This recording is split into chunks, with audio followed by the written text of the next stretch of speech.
Assalamualaikum warahmatullahi wabarakatuh. Selamat pagi semua. Bagaimana kabar kalian hari ini? Alhamdulillah, luar biasa. Allahu Akbar. Oke, baik di sini. Siapa yang tidak hadir pada pembelajaran hari ini? Tidak masuk. Kenapa dia tidak hadir? Oke, kita doakan semoga yang sakit segera diberi kesembuhan ya anak-anak.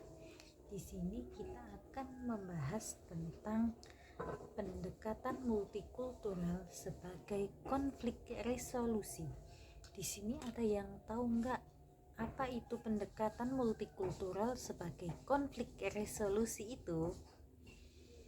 Ya, pendekatan multikultural sebagai konflik resolusi adalah cara menyelesaikan konflik sosial yang didasarkan pada penghormatan terhadap keragaman budaya, etnis, agama, bahasa, dan identitas kelompok dalam suatu masyarakat. Pendekatan ini bertujuan untuk membangun pemahaman toleransi dan kerjasama antar kelompok yang berbeda untuk menciptakan kehidupan yang damai dan harmonis. Dengan kata lain, konflik yang muncul karena perbedaan, misalnya sara suku, agama, ras, dan antar golongan, tidak diselesaikan dengan paksaan atau dominasi, tapi dengan dialog atau pengakuan hak dan saling menghargai. Jadi maksud di sini yaitu kita terdapat konflik sosial. Ketika terdapat konflik sosial, kita dapat menyelesaikannya dengan bicara. Nah, kita dengan bicara itu kita ngomong baik-baik. Kita menyelesaikan masalah baik-baik. Nah, kita dapat menyelesaikan masalah dengan bicara dengan baik-baik. Nah, cara kita menyelesaikan masalah itu yaitu dengan kita bicara baik-baik dengan tulus di dalam hati. Tidak dengan kalau menyelesaikan masalah apakah kita dengan emosi. Tidak ya anak-anak. Ketika kita menyelesaikan masalah itu dengan hati yang tulus dan bicara baik-baik, kalian tidak perlu dengan emosi. Oke, jangan sampai di sini kalian paham anak-anak? Alhamdulillah kalau paham.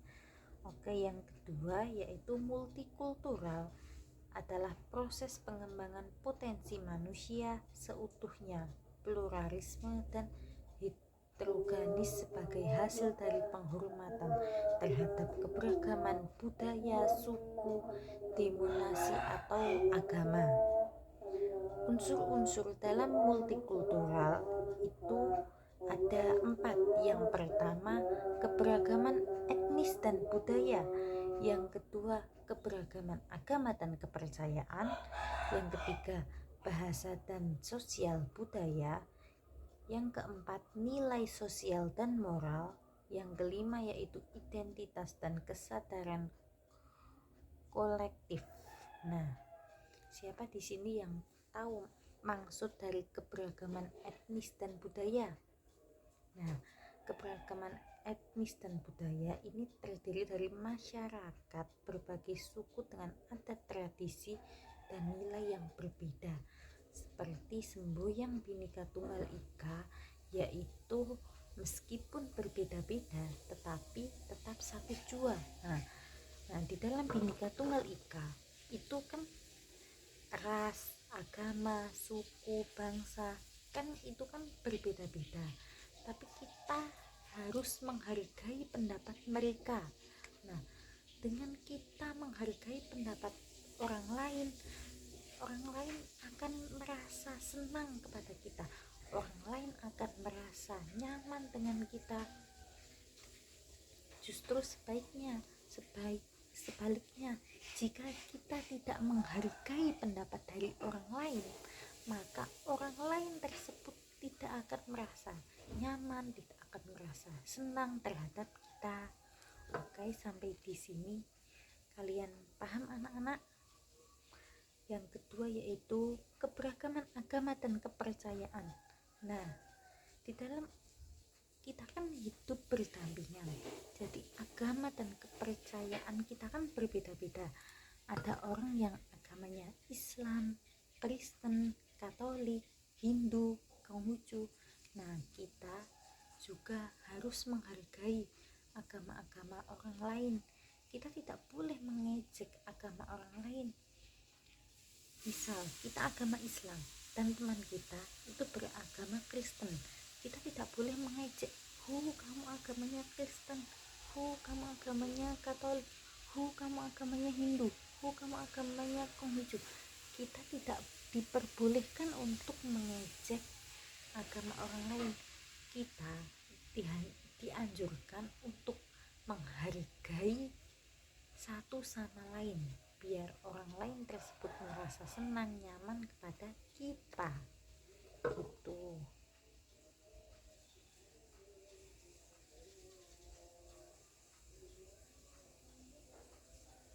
Nah, faktor penyebab konflik. Nah, faktor yang terjadi ketika konflik yaitu sering terjadi karena perbedaan budaya.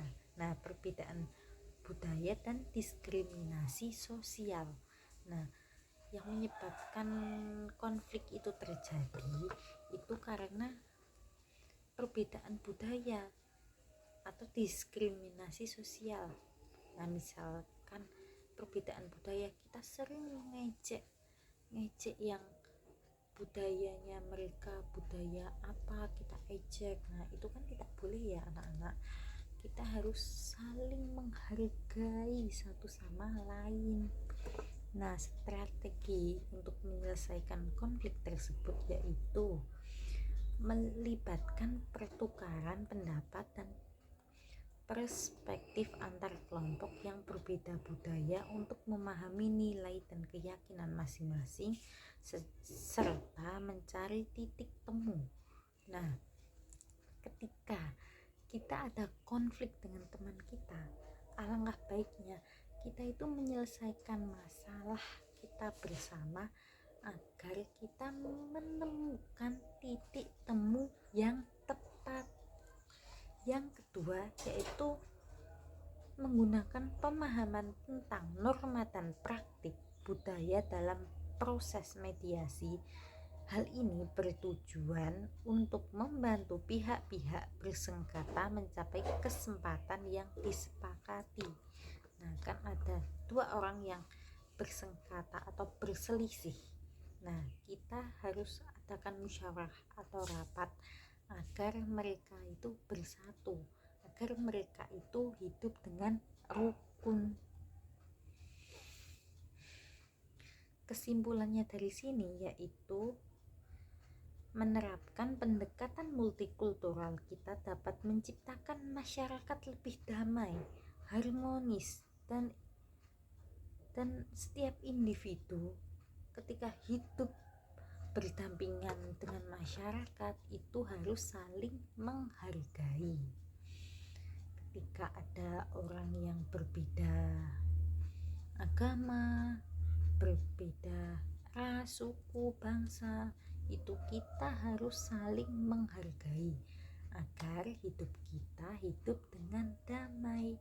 Oke, cukup sekian. Saya akhiri. Wassalam.